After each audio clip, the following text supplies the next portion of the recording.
Hello and welcome.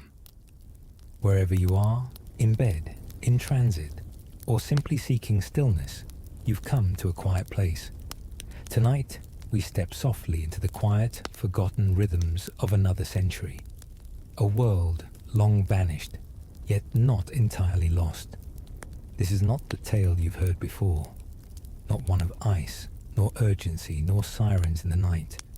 Tonight, we return to an earlier hour, to calm waters, to a Sunday at sea, to a day in which the RMS Titanic moved forward with grace, unshaken, unhurried, through the chill April air of the North Atlantic, and will do so not by imagining, but by remembering, because the documents still exist.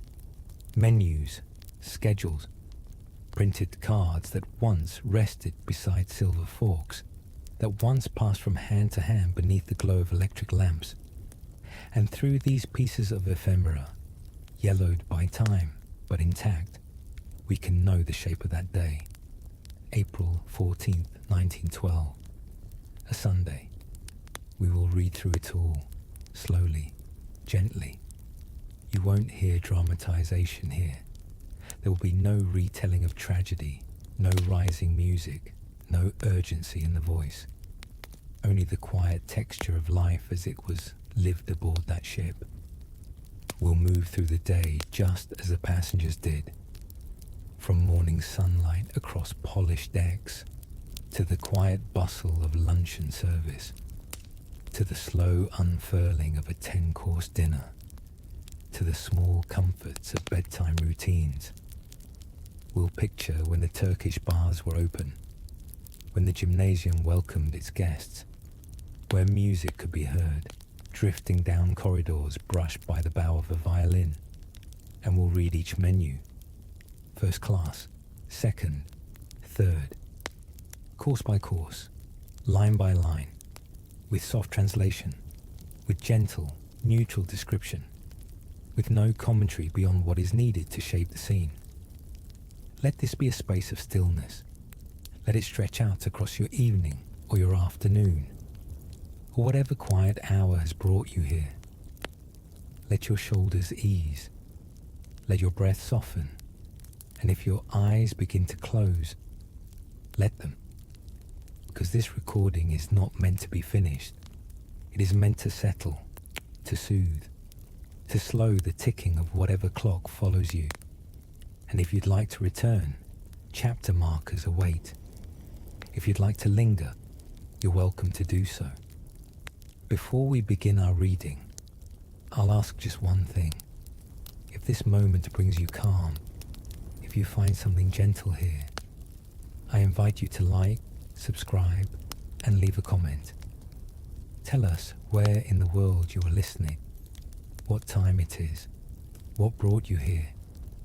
Not because it changes the story, but because in a quiet way, it connects us. You, me, and those who drift through this moment together, across oceans of silence. So now let's begin. Let's step softly into the records that remain. Of all the thousands aboard Titanic, only a few slips of paper remain to tell us what they were given to eat. And when. And somehow, across the decades, these pieces survived. One such card rests now in the archives of the Royal Museum's Greenwich. It is stiff to the touch, printed on thick creamy board. Across its top, RMS Titanic, in elegant serif type. Beneath that, first class dinner. And in smaller type, the date, April 14th, 1912, the last dinner ever served in that saloon. But we do not linger there. Not yet. Not tonight. We treat it only as a window, a still image. This menu offers more than memory. It offers detail. Each course, each choice, each line of elegant French. It is not alone. Another card survives from the second-class dining room. It too bears the same date, April 14th. But its offerings are different, simpler, fewer choices, more familiar ingredients. It was kept by a passenger who made it ashore. Slipped into a coat pocket perhaps, folded into a travel bag, brought home without fanfare, and it tells us much. From a different section of the ship, far below, and farther still from luxury, comes a third-class menu. This one survives in the public domain, plainly printed, a single sheet. It lists meals for the entire day, breakfast, dinner and tea. It does not use fine paper. Its fonts are common, but it too tells a story of care. And finally, perhaps least expected, a first-class luncheon menu, also dated April 14th. It does not survive in physical form, but its transcription has been preserved through the work of historical archivists. It gives us a glimpse of the midday meal, a contrast to the grandeur of the evening banquet. Together, these four menus give us more than food. They give us a clock. They mark the turning of a day aboard a ship in motion. From morning porridge in third class, to roasted lamb with mint sauce in second, to oysters and pâté in first, to the quiet hush that follows dessert. We will read them all, but gently, and when French appears, as it often does, we will pause, translate once, then carry on in English, not to impress, but to ease, to let the meaning be known without weight. These cards, no longer meals, no longer menus, are now memories. But tonight, we make them present again. We read them not to taste but to picture, not to analyze but to feel, and in that, they remain alive. What follows will not be fast, nor will it seek your attention. In fact, you need not hold on at all. We read slowly, at a pace that matches breath, at a rhythm that invites sleep, or stillness, or simply silence. Our words will end softly. Our pauses will be long enough to rest within. There is no quiz, no timeline, only the shape of the day. And when terms arise that feel unfamiliar, we will meet them once, gently, translate, then continue in English. We will not analyze the chefs, nor compare eras. We are not recreating the meals. We are simply describing them. Textures, tempos, the way a spoon might rest beside a folded napkin. This is not performance. It is presence. A walk through spaces no longer here, but once real. And when you find your mind drifting, let it. When your eyes grow heavy, close them. When you sleep, sleep. You are not meant to remember every word. You are meant to feel none of them pushing, only offering. And so we begin, as the passengers did, on a Sunday afternoon, in the first-class dining saloon, where luncheon is served. Let's enter now with them, not as guests, not as ghosts, just as listeners. And we begin first-class luncheon. It is Sunday, April 14th, 1912. Just after midday, the RMS Titanic, pride of the White Star Line, moves smoothly through the cold North Atlantic. Her decks are sunlit despite the crisp air. The sea, almost unnaturally calm, reflects silver light in a low shimmer. Salt air drifts around the promenade deck, and in first class, passengers begin to gather themselves for luncheon. Inside the first-class dining saloon on D-deck, light spills through frosted windows. Electric lamps, affixed in brass and glass, glow softly above linen-draped tables. Every place is set with care. Silver cutlery arranged in formal progression. Bone china gleaming under polished glassware. Stewards, immaculate in white jackets, move efficiently but quietly between the tables, setting down a folded card at each seat, the luncheon menu. The air carries a medley of scents, soft stock simmering in a far-off kitchen, warm bread wrapped in cloth, chilled fish just placed on beds of shaved ice. There is the faint smell of furniture polish and freshly laundered linen. Cutlery glints. Chairs slide gently. Voices murmur low and calm. The passengers settle. Some dine alone, some in pairs, others in groups of 3 or 4. Quiet laughter, slow conversation, an occasional clink of silver on porcelain. A lady glances over her gloves, folded neatly beside her water glass. A gentleman unfolds the card. The menu begins, as all civilized meals do, with soups.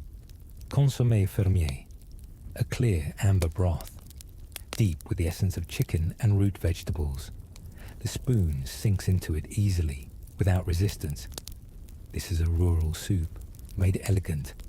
Farmhouse simplicity filtered until pure. It steams faintly, carrying the aroma of thyme and slow-roasted bones. Each spoonful is warm, but not weighty. It soothes rather than stimulates. On the tongue, it moves like silk. Beside it, cockaliki, a Scottish soup, rustic, generous. Leeks are sliced into soft coins and float gently across the surface. Beneath, tender chicken threads drift like ribbons, suspended in pale gold broth. Some versions carry prunes. This one likely does not. The flavour is gentle, allium and poultry, old kitchen warmth, softened by time and distance. A steward arrives and offers to refill your glass, perhaps water with lemon. He takes your soup plate with a nod. Around the room, conversation has barely risen. A soft, quiet hum of shared stillness, punctuated by the sound of polished shoes on the patterned floor. From the grill next comes a heartier offering. Grilled mutton chops. Each chop is served pink in the center, its outer edge seared lightly, edged with clean char from the grill. It sits atop a china plate, juices pooling faintly beneath it, garnished perhaps with watercress or a slice of tomato. The texture is firm but yielding. The flavor, rich and slightly gamey, carries the weight of fields and pasture. A knife, polished and honed, glides through the center. A taste of rosemary maybe, a breath of sea salt. The meat, once warmed by sun and air, now warmed by fire and patience. Bread is passed. A fresh roll with a hint of crust and a soft, steaming interior. You break it open quietly, the steam escaping, and butter it with a cool silver knife. You pause. You listen. A steward clears the plate. Another card is adjusted at your elbow. The buffet now, the chilled buffet begins. A constellation of cold, briny and creamy delicacies. Salmon mayonnaise, flaked gently, arranged in overlapping segments. The flesh is pink and cool, the edges clean. Over it, a whipped dressing, pale, glossy, delicately spiced. A sprig of dill, a lemon wedge on the side. You raise the forkful slowly. The salmon melts. The mayonnaise softens the salt, lightens the texture. Nearby, someone lifts a glass of white wine. Another opens a napkin, placing it lightly on their lap. Potted shrimps. They arrive in a small ramekin. Tiny pink shrimp preserved in warm spice butter. Nutmeg, mace, a breath of clove. The butter is barely set. A spoon scoops through its surface, releasing the aroma. You spread it thinly on toast points, crisped, golden. The shrimps are tender, tasting faintly of the sea and the spice draw. Each bite warms the mouth. Behind your seat, a steward passes with a tray of champagne coupes, their contents still. Norwegian anchovies, red and curled. Their brine sharp, resting on delicate glass. You taste them slowly. Salty, oily, assertive. A contrast to the buttery shrimp. They awaken the tongue. A pause follows. A sip of water. The next dish arrives. Soused herrings, marinated in vinegar, onions and bay. Pale white fillets laid neatly on a chilled plate. The texture is cool and smooth, the vinegar bite rounded by sugar. The onions are sweet, translucent. You eat them with a fork, slowly, thoughtfully. Outside, through thick glass, sunlight flickers against the sea. Inside, the atmosphere remains dim and composed. Cold meats, the meal progresses. Now, roast beef, cold and sliced thick, deep pink in the center, bordered by a whisper of fat, served with a faint smear of horseradish. No gravy here, just beef, dense, mineral, self-contained. Veal and ham pie, from a terrine, molded and set. Jelly surrounds the edges. The center is creamy veal and salty ham.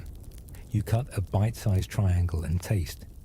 It gives way easily, savory, smooth, noble. Bologna sausage, firm, ground fine, tasting of pepper and clove. Familiar, but still formal. Pressed beef, almost a mosaic, its layers visible in cross-section. The bite is steady, satisfying. Ox tongue, cured and sliced thin. It folds gently over the plate, its color a dusky mauve. You lift a forkful and find it tender, surprisingly delicate. These meats are eaten slowly, in silence. You sip water between tastes. Each course is its own story. There is no hurry here, only presence. A waiter returns. He bows just faintly and removes the plate. Now he wheels forward a board covered in linen. From beneath, it is uncovered. The cheese board, 8 cheeses, each distinct, each unhurried. He names them slowly. Cheshire, pale, crumbly, slightly nutty. Stilton, blue vein, sharp, confident. Gorgonzola, softer, earthier, darker. Edam, wrapped in red wax, mild, firm. Camembert, creamy, yielding. The rind soft. Roquefort, salty, complex. Aged in caves. Saint Evil, English, gentle, smooth. Cheddar, sharp, familiar, dependable. You choose one, then another, then none at all. You simply listen to the murmurs of conversation, the light touch of a footman refilling glasses, a gentle laugh from the far end of the room, a plate set down, a knife drawn slowly across toast. You look again at the list. Cheshire, Stilton, Gorgonzola, Edam, Camembert, Roquefort, Saint Evil, Cheddar. The words themselves are like stepping stones. A steward passes. You nod. He nods. A bell chimes softly at the service entrance. The meal is over. The plates are cleared. A cup of tea is offered, pale and steaming. You sip it. You remain seated a while. There is no reason to rise. Around you, first-class passengers begin to drift from the saloon. Some return to promenade chairs. Others visit the lounge. Letters are written. Books opened. Children escorted to the gymnasium. Soft music resumes, the beginning of a string trio in the far corner. Perhaps a waltz, perhaps a folk melody softened by bow and silence. The sea continues outside. The ship glides on. And somewhere below, deep, steady, the engines hum like breath.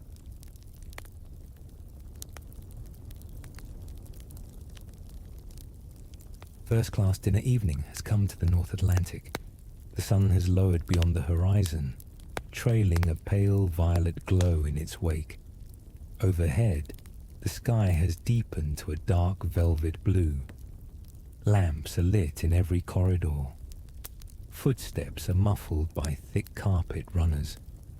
The great ship glides forward with a gentle, persistent rhythm, the thrum of its engines far below like a heart at rest. A sense of anticipation gathers quietly among first-class passengers. It is time for dinner.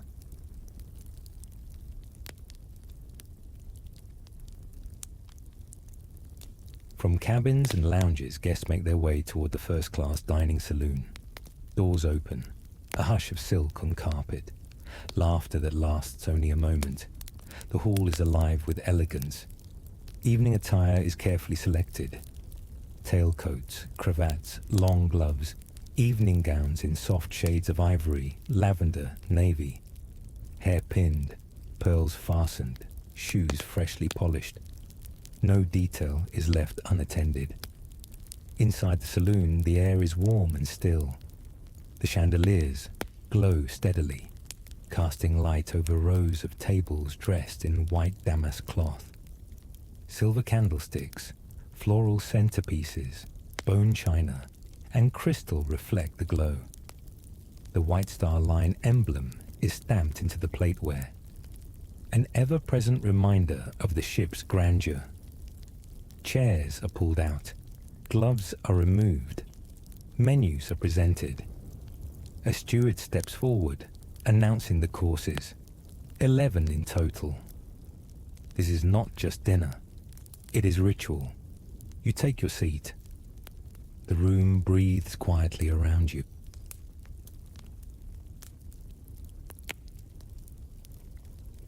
The first course arrives swiftly and delicately, a small silver tray presented with care. Hors d'oeuvres variés, a collection of small, artful beginnings. Paper-thin slices of radish curled beside green olives.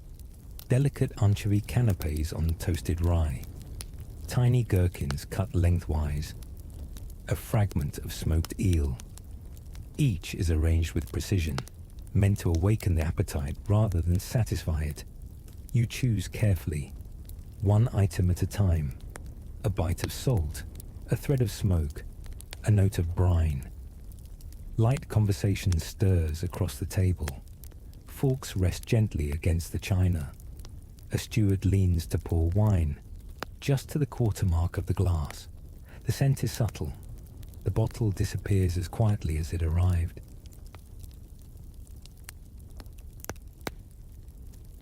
Next, oysters, served on crushed ice, 6 to a plate. Deep, fluted shells cradling pale, plump meat. A wedge of lemon sits at the edge. A silver oyster fork is laid above the plate. You lift one gently, tip the shell. The oyster slips forward with a light saltwater kiss. The flavor is oceanic, clean, cold, ancient. It leaves behind only memory. A murmured thank you to the steward. A pause to wipe your fingers with a cloth napkin laid beside your water glass. The oysters vanish. The plate is taken. Soft harp music begins in the distance, perhaps from the reception room nearby.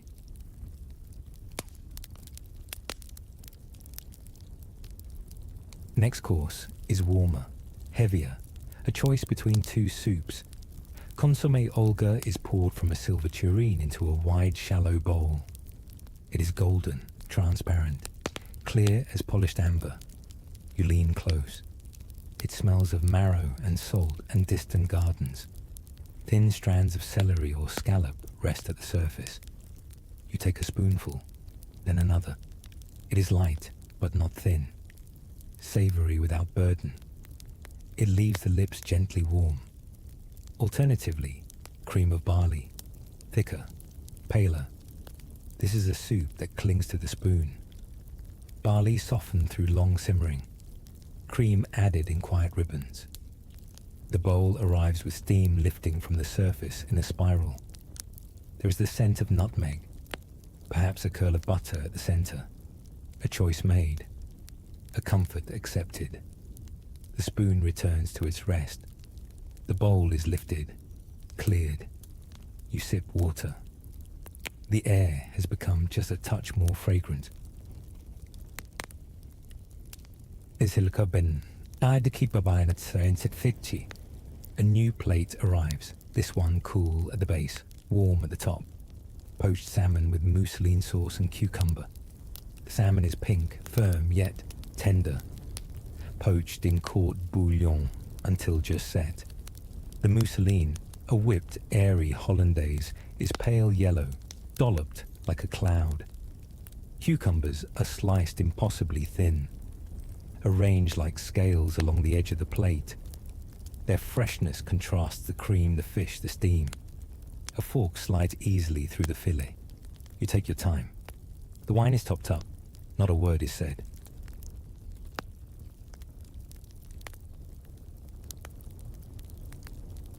Entree now, the first warm meat courses. The waiter announces them. Filet mignon Lili, a specialty. Small beef tenderloins, seared and finished in a rich wine reduction. A medallion of foie gras crowns each fillet. A single slice of black truffle rests on top. It glistens. The meat is soft. The knife slices downward without resistance. The sauce is dark, earthy, deep with thyme and wine and depth. The second option, sauté of chicken, lyonnaise. Boneless chicken thighs, browned with onions and pan juices. The onions, caramelized and transparent, wrap around the meat like a shawl. There is vinegar in the air, brown butter, salt and stock. It all arrives in a low bowl, steaming gently. You take one, or the other, or none. The choice is yours. You pause, you wait. Outside, the ship cuts forward. Inside, time has slowed. Firelight. Coarse vegetable marrow farci. A cylinder of green squash, hollowed and filled. Inside, breadcrumbs, herbs, minced vegetables, perhaps a shred of cheese. It is baked until tender, the top browned, the center soft. This is the only true vegetarian dish on the card, but it is respected. You lift your fork, taste, nod. A gentle breath escapes you. Another steward clears the space. You feel full, but not finished. And so the meal continues.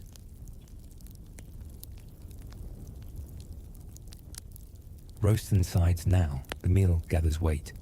Stewards enter in pairs, balancing trays draped in linen, bearing the roasted meats of the evening.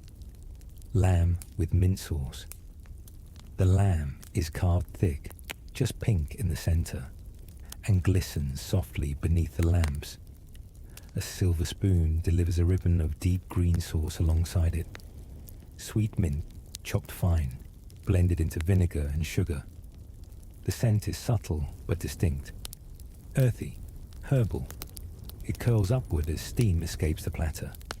You select a slice. Place it on your plate. The knife glides through with ease. You taste the richness of lamb met instantly by the bright sharpness of the mint. A contrast, a harmony. Roast duckling with applesauce is offered next. Smaller than the lamb, but darker. The duck skin is burnished and crisped. It cracks faintly under the blade as the steward carves. Beneath, soft, dark meat, steaming slightly as it's placed. The applesauce is pale gold, spooned gently beside it. Its sweetness, restrained. Not jammy, just enough to lift the savor of the duck. And then, sirloin of beef with chateau potatoes. A dish with stature. The beef is tall, roasted firm, browned along the outer edge, carved in confident slices. Not too thin, not too thick. The meat is dense, slightly marbled. Beside it, chateau potatoes, small, turned by hand into soft ovals, crisped and glistening with butter. Each no larger than a walnut. They nest along the curve of the plate. A reduction of meat juices pools in the center. The plate is full now, but more arrives. A steward lays side dishes down the table, meant for all to share. Green peas, their color bright and fresh. Steamed with only salt and butter. Creamed carrots, sliced thin, stewed into softness, resting in a velvety white sauce. Boiled rice, for those who wish a lighter base. Neutral, soothing. Parmentier potatoes, cubed and fried in butter, golden on the edges. New potatoes, boiled whole and dusted with parsley, their skins left intact. There is no hurry. Each diner serves themselves gently. Plates are passed. A fork lifts. A sip of wine. A slow nod. The room glows steadily. The murmur of conversation remains low. A steward leans in and asks if you would like the sorbet course. You nod. The roast dishes are taken away.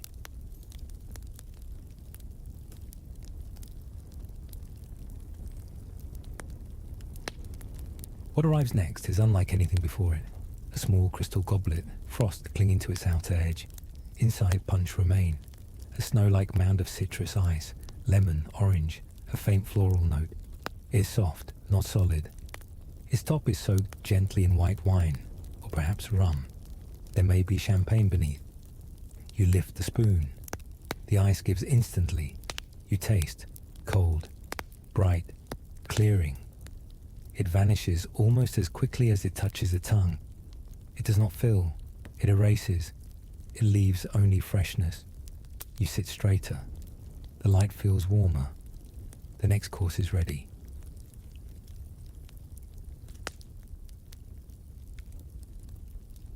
The next plate is cooler. Roast squab with cress.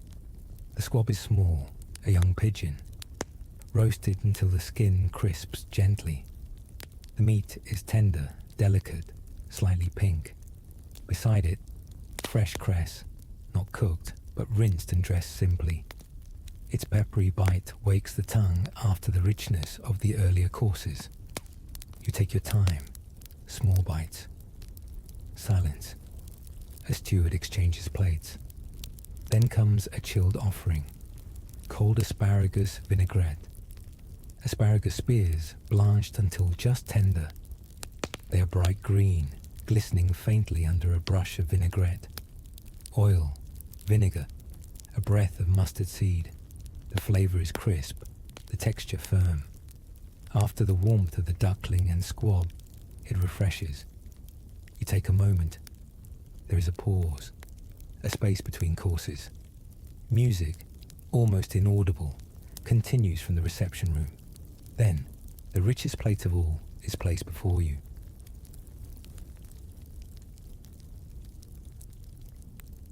Pâté de foie gras with celery. The foie gras is served as a small, smooth round, pale, creamy, dense. The celery, arranged beside it in long stalks, is vivid green, crisp, clean. A silver spreading knife rests beside the plate. You lift a piece, slice it delicately, spread it on a corner of toast. The foie gras melts, instantly, rich, buttery, deep. The celery crunches afterward, a perfect counterpoint. You set your fork down, a long breath. Only dessert remains. Sweets now, a procession of plates begins. Each dessert is brought forth with reverence, as if entering a ballroom in silk gloves. Waldorf pudding, warm, fragrant, studded with raisins, drenched in custard. Its texture somewhere between cake and porridge. Soft, spoonable, aromatic. You take a bite. It is sweet but balanced, spiced gently with cinnamon or nutmeg. Peaches in chartreuse jelly. Slices of peach, suspended in pale green jelly, softly set. The jelly is cool, herbal. The flavor of chartreuse faint and floral. It holds the fruit without binding it. The spoon slides through. The peach yields. Chocolate eclairs, small, glazed, filled with crème pâtissière. You lift one with a napkin. The choux pastry cracks. The cream inside is cold. Vanilla eclairs, lighter, whiter. A cousin to the chocolate, but softer, more floral. A steward offers, "Would you like ice cream?" You nod. French ice cream, scooped into silver dishes. It arrives almost too perfect. Domed, smooth, ivory-colored. You taste it slowly. Let it melt on the tongue. A final, cooling note.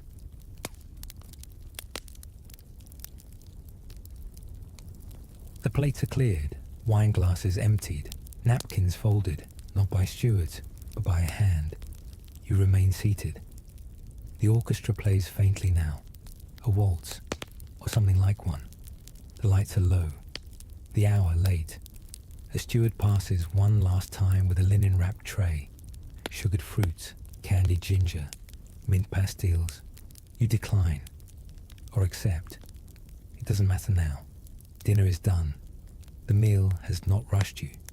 It has held you, gently, for more than 2 hours. You stand slowly.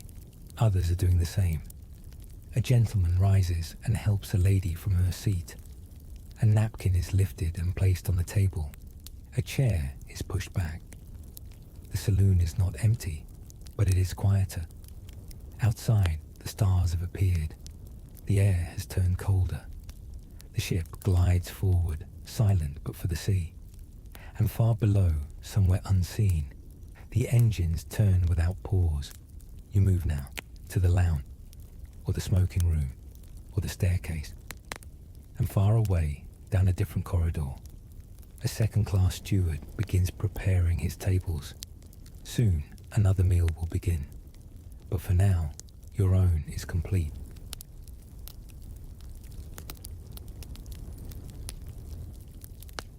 Second-class dinner. The second-class dining saloon on Titanic was quiet by design, but not plain. Positioned amidships on D-deck, its high ceiling and solid oak paneling gave it an atmosphere of understated dignity. Square pillars lined the room in even intervals. The walls glowed in the soft amber light of electric bulbs tucked behind frosted glass. Tables stretched across the tiled floor in orderly rows, dressed in white linens, set with heavy cutlery, and scented with simple flowers in squat glass vases. At this hour, just past 6 in the evening, passengers begin arriving steadily, coats folded over their arms, hair freshly combed, shoes brushed. It is not the grand procession seen in first class, but it is purposeful, composed. A mother in her 40s guides her 2 teenage sons to a table near the corner. Across the room, an American school teacher traveling alone selects a seat by the aisle. A reverend tucks his journal into a jacket pocket before taking his place. Laughter rings softly from a group of young Irish women at the far end, recently emigrated and full of optimism. The steward, dressed in a tidy waistcoat, moves between tables with practiced ease. He carries himself with a formality born of training, polite, quiet, brisk. Menus are not individually handed out. The evening selections are known ahead of time, shared by word or in brief notices. Still, the sense of ceremony is present in every folded napkin, in every careful pour of tea.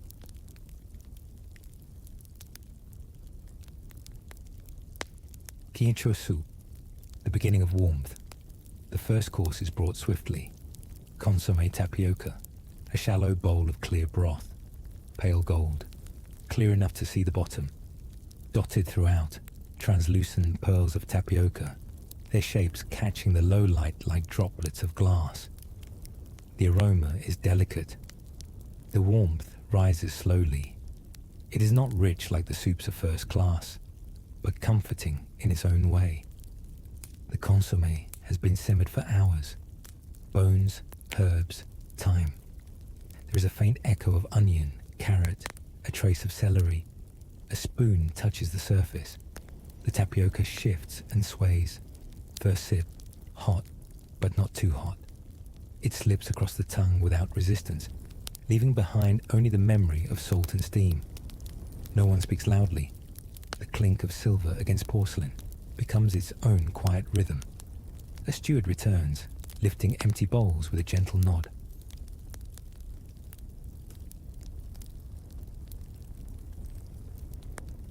Main course, plates of welcome from the galley deeper within the ship.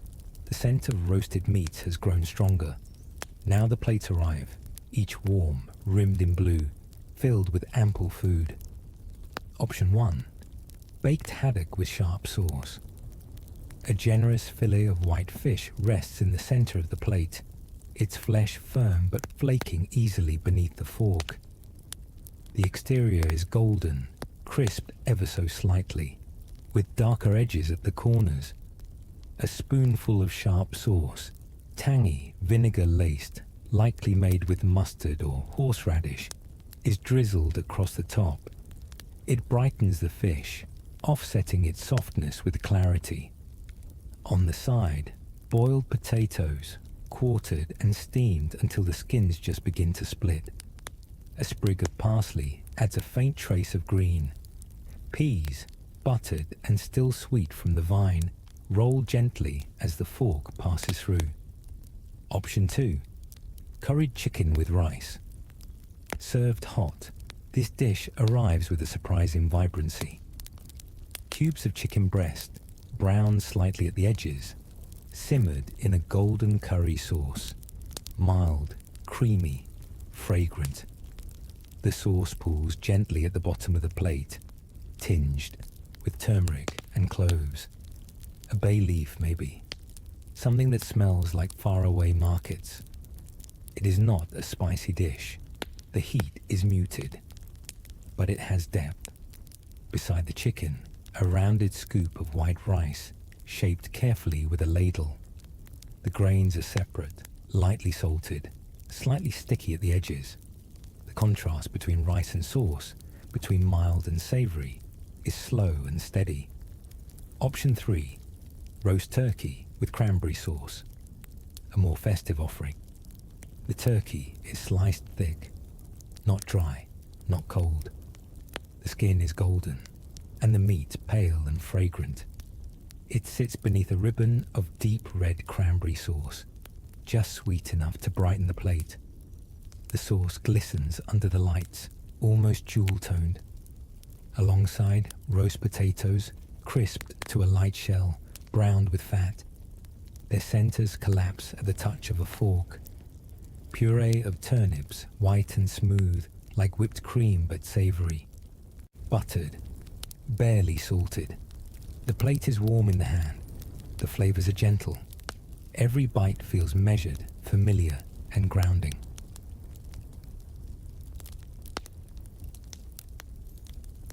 Sides passed in bowls, larger dishes are passed down the table, shared without question. A bowl of boiled rice, simple and mild.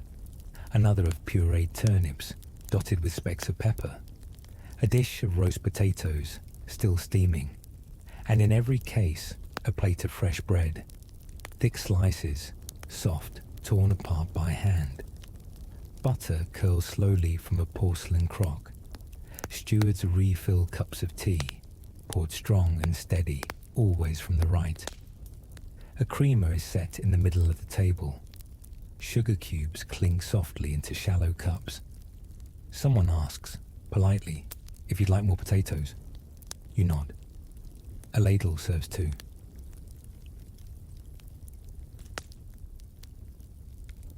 Dessert, though unlisted. There is no printed dessert tonight, but dessert arrives all the same. Perhaps a jam tart, strawberry or plum, the crust soft, the filling just cooled from the oven.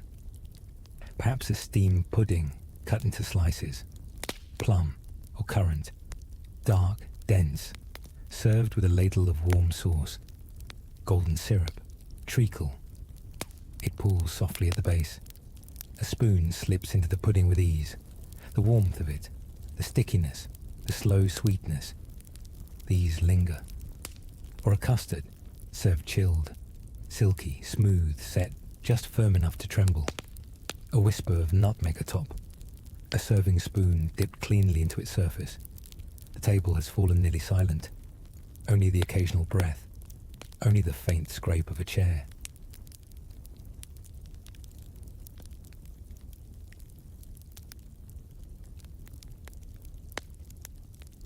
After dinner, a few remain seated. A woman sips the last of her tea, turning the cup in her hands. A gentleman folds his napkin precisely, tucking it beside his plate. Stewards begin to clear. Chairs are pushed back gently. No one claps. No one hurries. The meal has been enough. Outside this room, The Titanic continues forward, steady, silent, smooth as breath. Some passengers rise and walk slowly toward the stairwell, returning to reading rooms or promenade decks. Others linger a little longer, looking out at the oak-panelled walls, taking one last sip of tea. The piano in the corner remains untouched, but its presence is felt. Your hands rest on the tablecloth. A final breath. Dinner is done.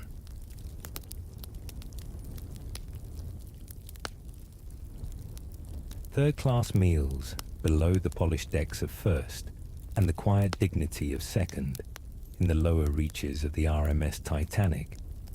Third-class passengers, often called steerage, gathered for their meals in a room made not for luxury, but for sustenance. And yet, here too, there was comfort. The third-class dining saloon stretched along F deck, one of the lowest occupied areas of the ship. It was plainly decorated, painted in pale shades. Its long communal tables were bolted to the floor. Benches, not chairs, lined both sides. The overhead light was steady, electric, but dimmer, humming faintly against the gentle vibration of the engines. There were no flowers on the tables, no linen cloths, no silver service, but the room was warm, the food was hot, and the meals were regular. Passengers filed in with a rhythm shaped by routine. Families sat together, children climbing up onto benches, wiping their hands on aprons or sleeves. Young men from Ireland, Scotland, Norway, and Italy gathered at one end, speaking in different tongues, sometimes laughing, sometimes eating in silence. A pair of sisters in wide wool coats set their hands flat on the table and waited politely. Every face here had come from somewhere else, and each looked forward to the next day, to the next shore, to the next plate.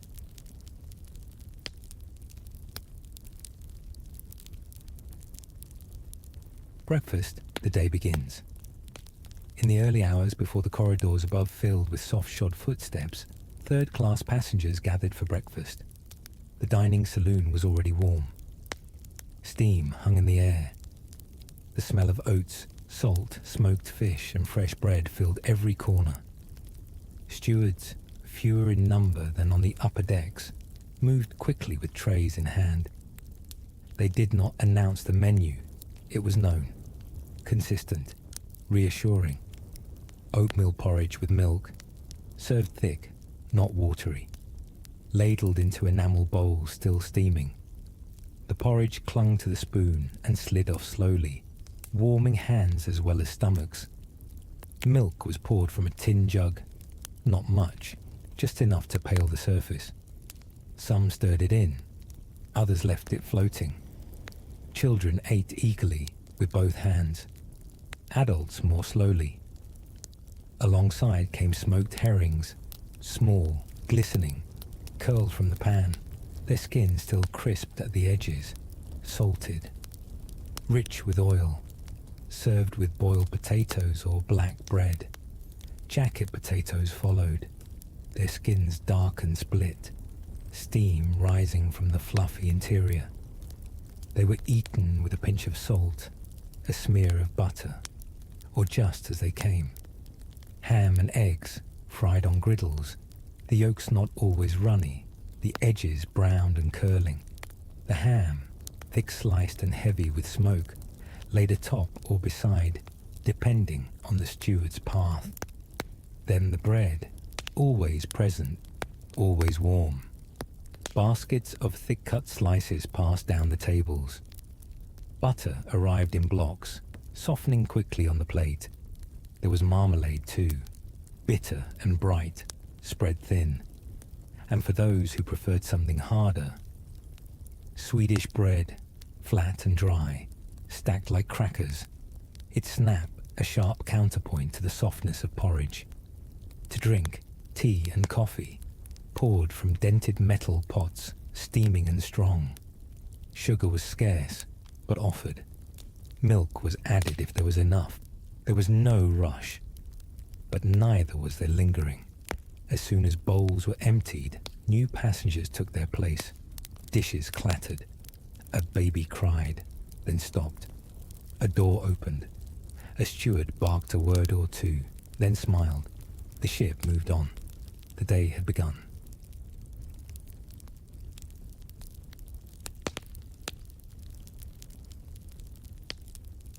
Dinner, the midday meal dinner served midday, was the main meal in third class. It was filling, plain, and offered in generous portions. As passengers returned to the dining saloon, the smells were richer. Meat, flour, gravy. The first plate placed before each passenger. Rice soup. A thin broth, slightly cloudy, with soft grains of white rice gathered at the bottom. A spoonful revealed a whisper of onion, a hint of meat stock. The soup was not hearty, but it was hot, and that mattered most. It was eaten quickly. Fresh bread followed, along with cabin biscuits, hard, dry rounds that softened only with long chewing, or a soak in soup. They cracked beneath the teeth and lingered on the tongue. Then, the center of the meal. Roast beef with brown gravy, thick sliced, well cooked, served on wide enamel plates. The beef was dark and fibrous, often layered with sinew, but still nourishing. The gravy, ladled over top, was brown and thin, pooling around the edges, soaking into the biscuit's crust. Beside it, sweet corn, bright yellow, plump, and boiled potatoes, halved, soft, faintly salted. They yielded under a fork and carried the gravy well. This was not the tender beef of the first-class roast. It was firmer, chewier, but it satisfied. A boy of 9 ate quickly, biting the meat in half with firm little teeth. An old man across from him cut slowly, carefully, wiping his mouth with a cloth tucked into his collar. A mother passed a piece of potato to her youngest with 2 fingers. The room was full now, warm, loud in places. There were no waiters to take requests. There was no menu to decline, but no one complained. Then came dessert.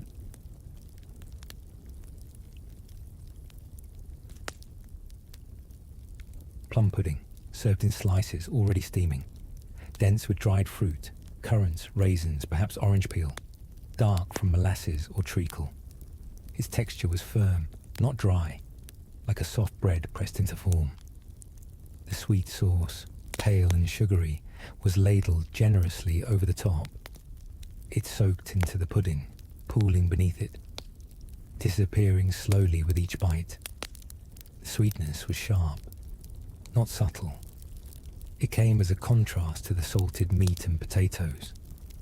Some stirred the sauce through, others scraped it from the plate, and after the pudding, a piece of fruit, an apple, slightly bruised, a small pear still hard, an orange cut and shared.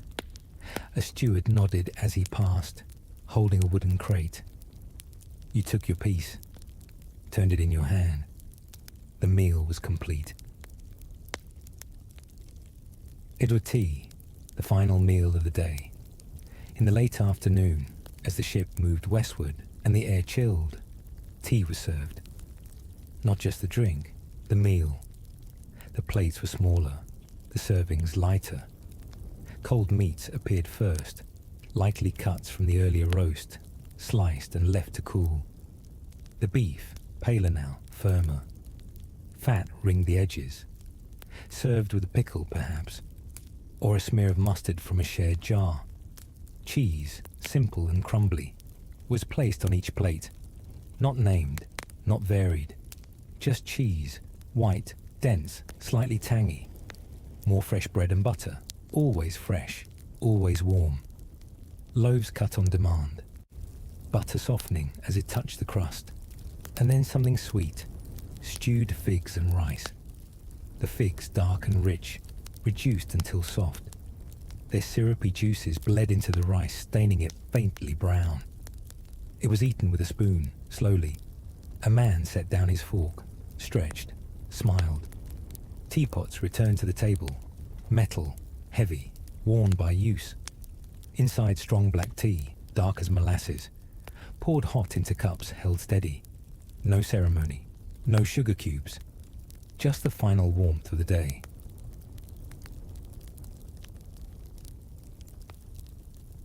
The lights flickered gently. Some passengers stayed, talking in low tones. Others left for fresh air. A child dozed on his mother's lap. The table was cleared. The saloon quieted. Dinner in third class had come and gone. But the memory of warmth remained. The ship pressed forward, and night settled softly over the sea.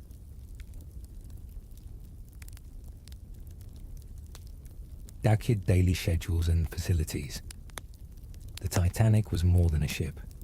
To those who walked her decks in April of 1912, she was a floating city, a place of rituals, habits, and hours gently marked by bell strikes and steward calls. There was no rush aboard her, only rhythm. From the early light of dawn to the hush of midnight, every part of life aboard moved according to a schedule.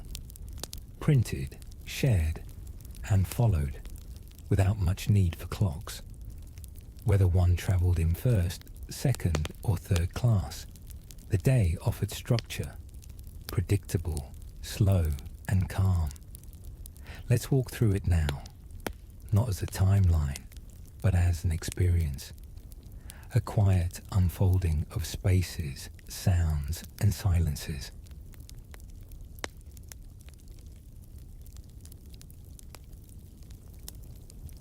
Early morning, the stillness before the ship wakes. Long before the majority of passengers stir, the ship is already alive in quiet ways. Below, deep within her hull, the engine churns steadily, not loudly, but with a presence that hums through the walls, the floor, the very air. The vibration is constant, like a low sigh beneath everything. On the upper decks, the first stewards pass through the corridors with polished boots and tired hands.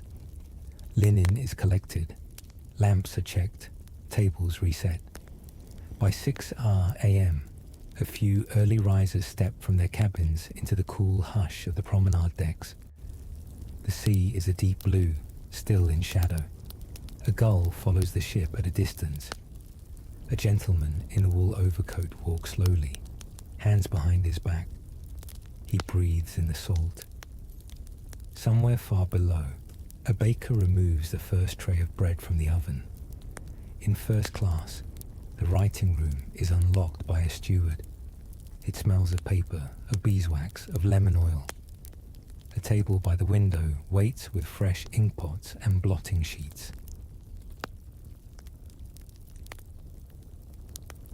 Morning gymnasium hours, moving in quiet. By 9 a.m. the first-class gymnasium opens. It is not large, not loud, not bright. The room holds a dozen mechanical machines, a bicycle, an electric horse, a rowing machine, a set of wall-mounted pulleys. The floor is covered in thick matting. The walls are mirrored in places. It smells faintly of leather, dust, and sea air. From 9 Isan to noon, the space is reserved for ladies. A young woman enters in a long skirt and a linen blouse. Her gloves are off. Her hair is pinned. She steps gently onto the treadmill device and begins to move. There is no music, only the soft clack of foot against canvas. A steward, the ship's physical educator, stands nearby. He offers no comment unless asked. Others try the rowing machine, or sit upon the saddle of the mechanical horse, its sides shifting slightly as gears turn within. No one speaks above a murmur. At noon, the room is clean and left empty for a short time. Then from 1 to 3 p.m., it becomes the domain of children.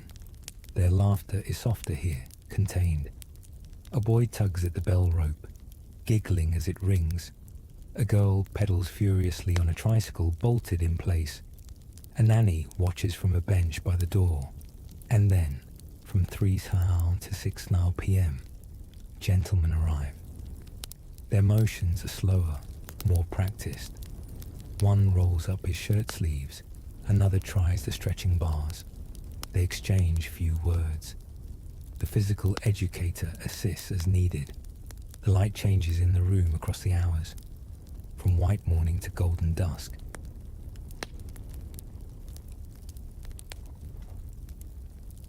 Turkish baths, heat and silence. Not far from the gymnasium, hidden away behind unmarked doors, are the Turkish baths. Available only to first-class passengers, the baths occupy a small suite of rooms on F deck, warmed with pipes and sealed with heavy doors. The hours are separated by gender. Women, 9:18 a.m. to noon. Men, 2 p.m. to 6 p.m. Entry requires a ticket, purchased from the purser's office on C deck for 4 shillings or $1. Inside, the heat is immediate. A tiled corridor leads to the changing area, where passengers remove their day clothes and wrap themselves in cotton towels. The air is moist, scented faintly with soap and citrus. A short hallway brings them to the cooling room. A quiet chamber with padded benches and pale lamps. Voices are low here. Some close their eyes. Some sip from small glasses of mineral water. The heart of the baths lies beyond, the hot room. Here, the walls shimmer with condensation. The air is heavy. Skin sweats instantly. There is no music, no conversation, just breath and steam. Passengers sit on marble slabs, their backs against the tile. Occasionally, a steward offers a scrub or a splash of water. No one lingers too long, and when they return to the cooling room, flushed and glowing, time seems slower. They dress quietly and step back into the corridor, blinking against the change in temperature. Outside, it is late afternoon. The air is cooler. The promenade beckons. A la carte restaurant, a private comfort. Unlike the main dining saloon, where meals are scheduled and formal, the a la carte restaurant on B deck operates independently. It opens in the morning, around 18 a.m., and stays open until 11 p.m. It does not serve all passengers, only those in first class. It is not included in the ticket. Dishes must be paid for, but those who come here do so for the quiet. The room is small, elegant, tables set for 2 or 4, flowers trimmed, waiters in white gloves. A woman alone might take her tea here reading a novel. A couple might enjoy oysters and champagne in the evening, away from the public gaze. Menus are offered individually, the handwriting elegant, prices listed in pounds and shillings. Soft conversation, soft footsteps, soft music from the adjoining lounge. It is not busy, it's not loud, but it is always open.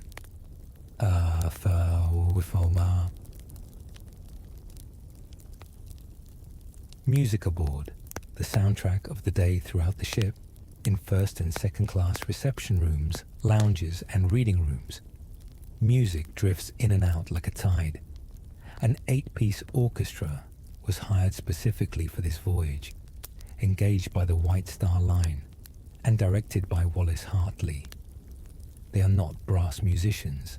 They play strings only, violins, cello, double bass, and perhaps a piano when the room permits. Their music is selected carefully, familiar pieces, light salon works, romantic interludes, waltzes without volume. They perform at midday and in the evening, not with formality, but with presence. You hear them as you step into a hallway, or while sipping tea by a window. You recognize a melody without naming it. They are not there to perform. They are there to accompany. And as night falls, they play a little longer. Smoking room, quiet indulgence. Though no direct timetable survives for Titanic's first-class smoking room, records from her sister ship, RMS Olympic, give us insight. On Olympic, the smoking room opened early, 8 a.m., and remained accessible until 11:30 p.m. We may assume the same. The room is panelled in dark oak, its ceiling coffered and low. Leather armchairs line the walls. Small tables hold ashtrays and decanters. A faint haze curls beneath the lamps. The smell of cigars, pipe tobacco, brandy. Men talk in low voices. A steward refills glasses with practiced ease. Someone shuffles cards. It is not a place for music or for movement, only stillness and smoke.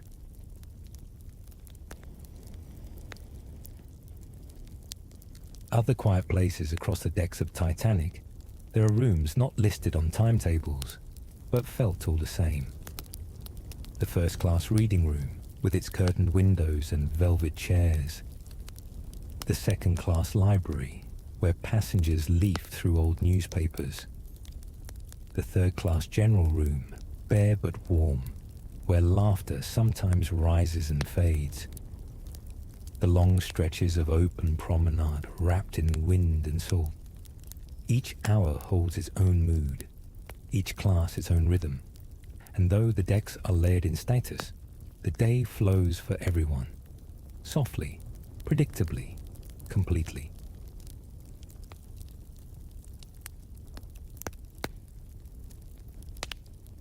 Let us take a walk now, not with urgency, not to arrive anywhere, but as a slow unfolding of hours, from morning to night, aboard a ship that moves steadily westward through the Atlantic.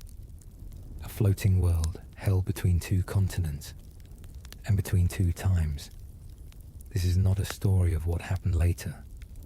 This is simply a quiet day, the last full one the Titanic would know. But to those aboard, it is just another Sunday. Let's begin. In the early light. Morning. The first breath of day. The sun rises slowly over the horizon, painting the Atlantic in gentle gold. A few passengers are already walking the promenade decks, wrapped in coats, their faces turned toward the wind. The ship is vast, but the morning feels still. There is salt in the air, and the sound of waves pressed aside by steel. Below decks, stewards begin their rounds. Doors creak open. Tea is brought to cabins. Water pitchers are replaced. Firemen down in the engine room shovel coal without pause. The ship, always moving, does not wait for breakfast. But above, the hours unfold gently. In first class, breakfast is a seated affair. Soft-boiled eggs, toast, grilled kidneys, coffee poured from a silver pot. In second class, breakfast comes with a clink of plates. Ham and eggs, porridge, marmalade.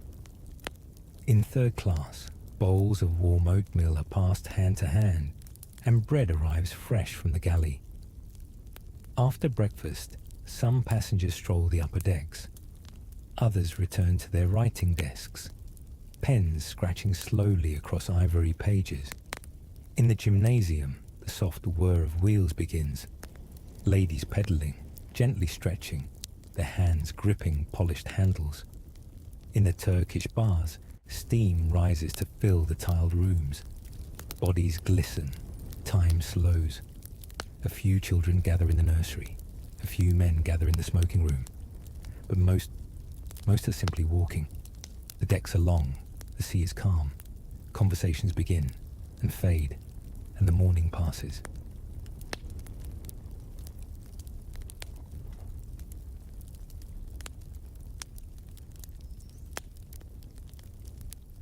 Hitting midday, the rhythm, of luncheon. By noon, the sun sits high. Its light filters through the high windows, warming the carpets of lounges and the brass railings of staircases. The air smells faintly of salt and of soup. The first-class dining saloon opens its doors. Passengers file in, men in tailored coats, women in lace and feathered hats. The tables are set, napkins folded, silver gleaming. The luncheon menu today is generous. Consommé, cold meats, soft cheeses, potted shrimps. There is conversation, but not noise. In second class, diners eat with less ceremony, but with just as much comfort. Grilled chops, buttered bread, pickles and salad.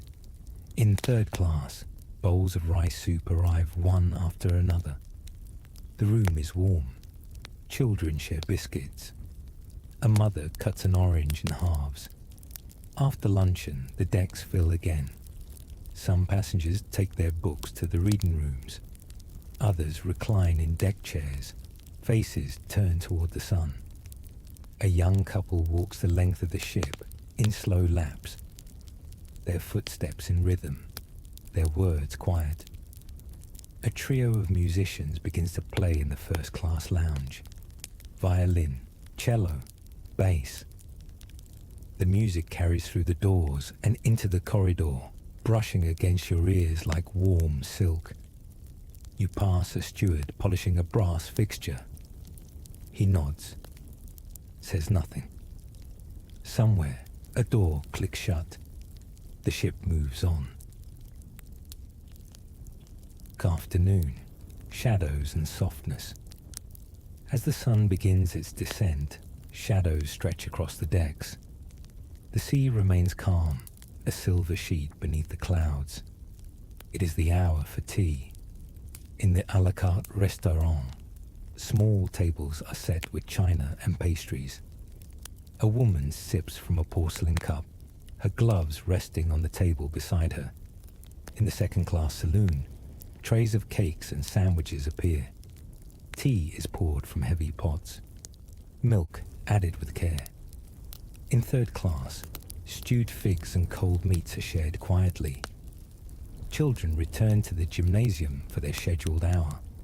Their laughter is muffled by the padded floor. The Turkish bars, now open to men, fill again with steam. The orchestra resumes. The melodies shift toward evening tones, slower, sweeter, unhurried. Passengers drift in and out of rooms, reading the daily bulletin, glancing through the ship's newspaper. A crewman leans over the rail, watching the water peel away. Time passes without remark. You walk slowly down the long corridor. Your hand trails along the oak paneling. You are in no rush. There is nowhere to be but here.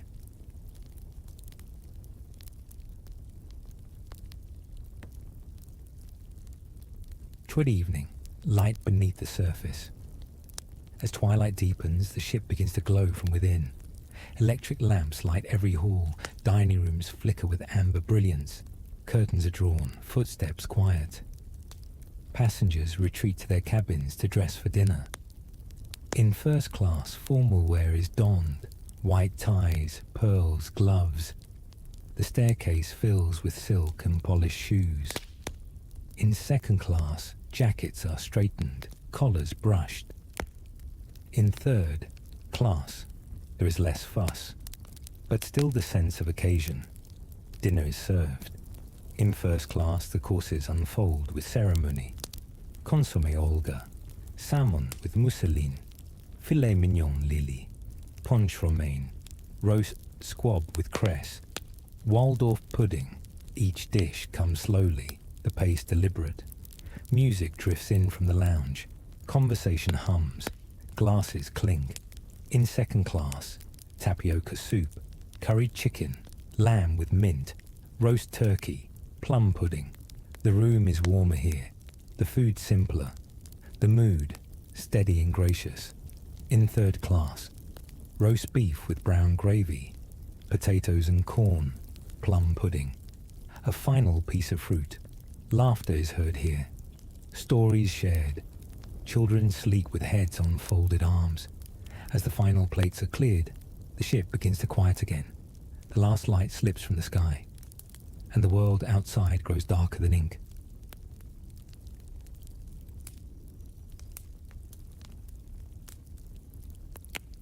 That, the deepest calm. After dinner, passengers disperse like shadows. Some drift into the lounges.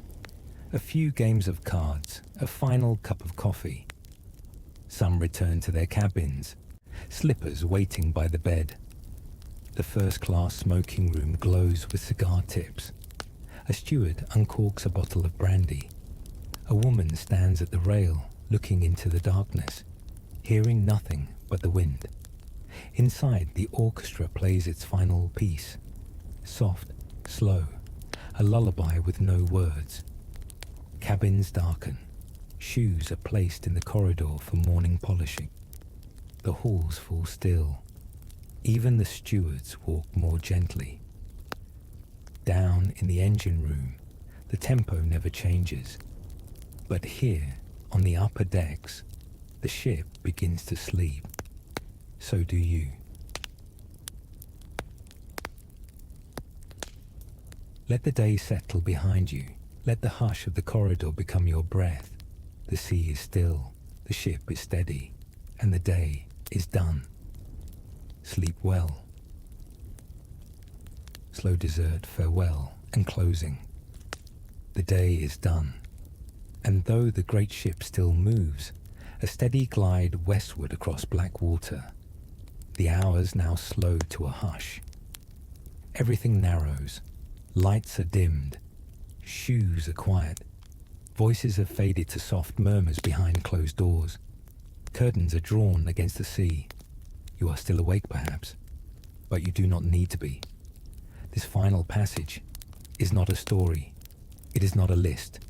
It is a descent, a return, a closing of the senses. Let us walk through the last notes of the day together, as gently as breath.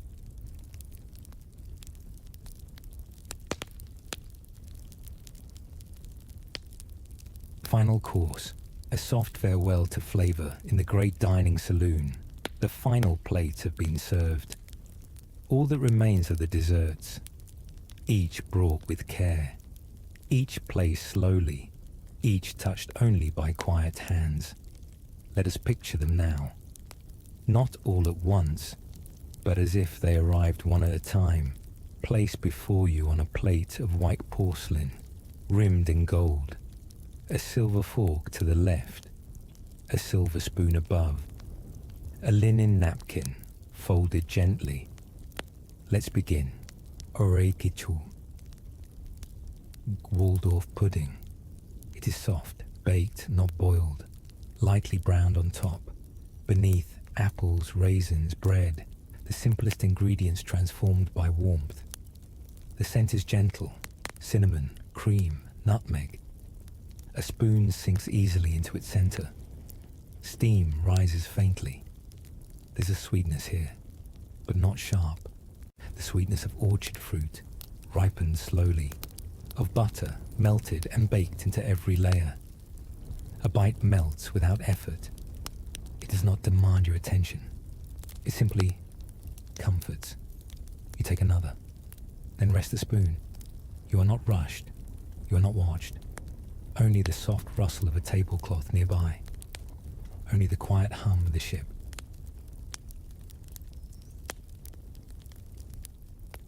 Peaches in chartreuse jelly. This next dish shimmers as it arrives. A clear glass bowl holds delicate slices of peach, their orange color deep and rich, suspended within a pale green jelly, trembling slightly as the table shifts beneath you. The jelly is cool to the touch. Its scent, faintly herbal, faintly sweet. Chartreuse, a liqueur made by monks, lends its name and its whisper of flavor. You take a spoon. It passes through the jelly with ease, catching a slice of peach on its path. The texture is unlike anything before. Cold, silken. The fruit, tender as if barely held. It slips over your tongue and disappears. You feel it more than you taste it. You set the spoon down, and the jelly settles. It no longer trembles. Neither do you.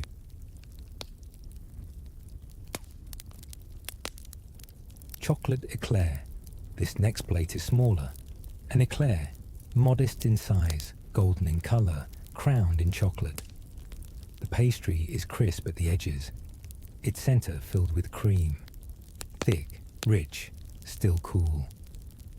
The top is glazed with dark chocolate, glossy and smooth, reflecting the glow of the lamp above. You take it in your hand. It yields slightly, but does not collapse. You bite. The cream is soft, not too sweet. The pastry crumbles gently. The chocolate lingers. A bite becomes 2, then 3. You do not finish it all. You place what remains on the plate. It is enough. Vanilla eclair. Its twin arrives beside it. Same shape, same pastry. But this one is pale. Its glaze a creamy white. The scent, vanilla, faint as a memory. You lift it, taste, close your eyes. It is gentler than the last, less sharp, less rich. It feels like silence, like snow, like the hush that follows laughter. You place it down, untouched, but appreciated. French ice cream, the final dish. A silver bowl, inside 2 scoops, round and smooth, beginning already to melt. No flavours are listed, no labels. But as the spoon touches your lips, you know. Vanilla, egg yolk, cream. Nothing more. It is thick, soft, cool. You hold it in your mouth a moment before it slips away. The sweetness is a whisper. The bowl, cold in your hand, warms slowly. You do not finish it. You do not need to.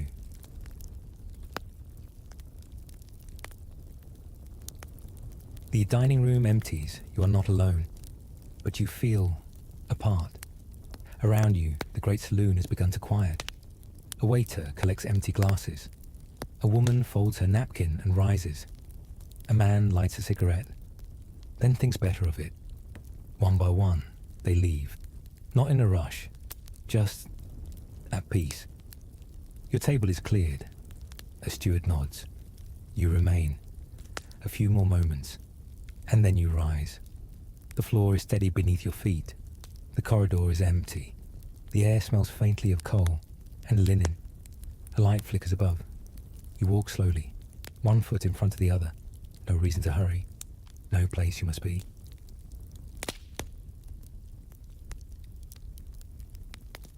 Sachikwaidikin. Final descent into sleep. The cabin door opens with a soft click. The room is small, clean, still. Your bed is turned down. A lamp glows near the pillow.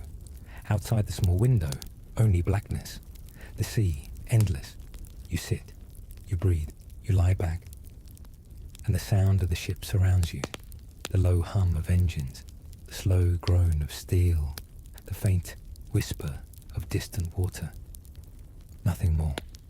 Nothing to hold on to. Only warmth. Only rest. Let it come.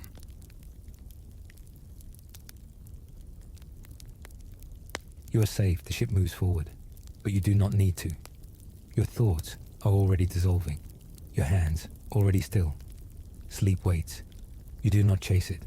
It finds you. As soft as cream. As slow as honey. As sure as the sea. Good night. Sleep well. And let the world drift away.